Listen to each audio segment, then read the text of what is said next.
कभी कभी दूसरों की बातें एक खुशहाल घर को अंदर से तोड़ देती हैं। अब बात करते हैं मेरे मम्मी पापा की, जहाँ से मेरी लाइफ की सबसे दर्दनाक कहानी शुरू होती है। हाय दोस्तों, मैं हूँ रितु और मैं लेके आई हूँ अपनी लाइफ स्टोरी का नेक्स्ट पार्ट 5। और चलिए आगे बात करते हैं।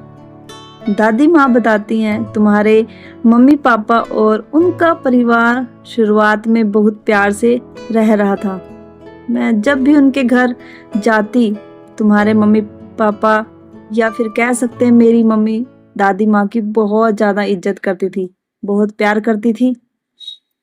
और मेरे जो पापा थे और ताया जी, वो एक साथ एक ही दुकान पे काम करते थे। वो सुबह चले जाते, शाम को वापस आते।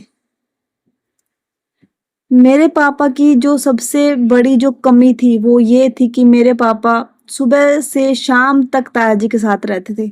सिर्फ खाना खाने के लिए वो घर पे आते और खाना खा के फिर मेरे ताया जी के घर पे चले जाते। क्यों? क्योंकि जो मेरे दादा दादी थे वो वहां रहते थे। क्योंकि सबको अपने माता पिता की इज्जत करनी होती है, उनके साथ टाइम स्पेंड करना होता है। लेकिन यहाँ पे एक गलती हो गई मेरे पापा से कि मेरे पापा ने अपने मम्मी पापा को देखा।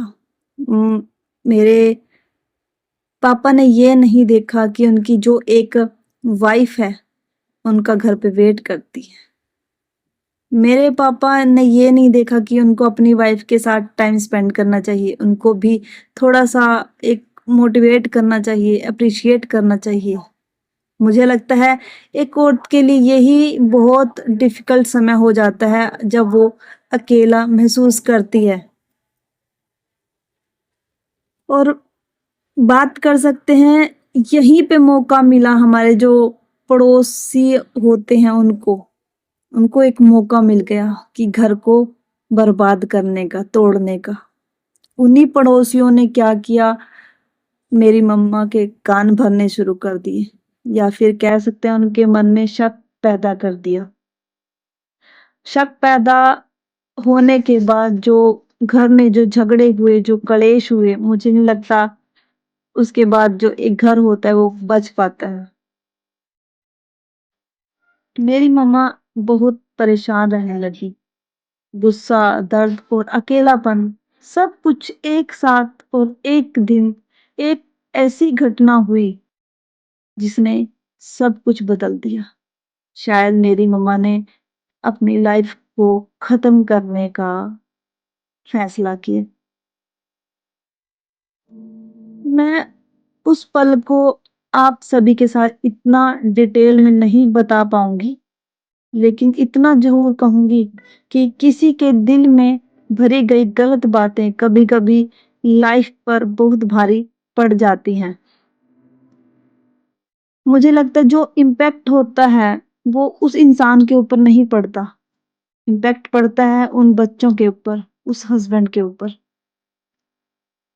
मुझे लगता है हम लोग को, अगर हस्बैंड वाइफ हैं, एक बार लड़ झगड़ के हमें उस मैटर को सॉल्व करने की सोचनी चाहिए। उस दिन के बाद सब कुछ बदल गया। एक परिवार जो पहले ही बिखर चुका था अब अंदर से भी टूट गया। इस कहानी से एक बात जरूर समझ आती है कि हमें कभी दूसरों की बातों में आके अपने रिश्तों को नहीं तोड़ना चाहिए। गलतफहमियां जिंदगी भर का दर्द बन जाती हैं। अंत में आप लोग को मैं यही कहना चाहूंगी, अगर आपको मेरी सच्ची कहानी पसंद आ रही है, प्लीज कमेंट में राधे राधे प्लीज जरूर लिखना। थैंक यू दोस्तों, थैंक यू सो मच।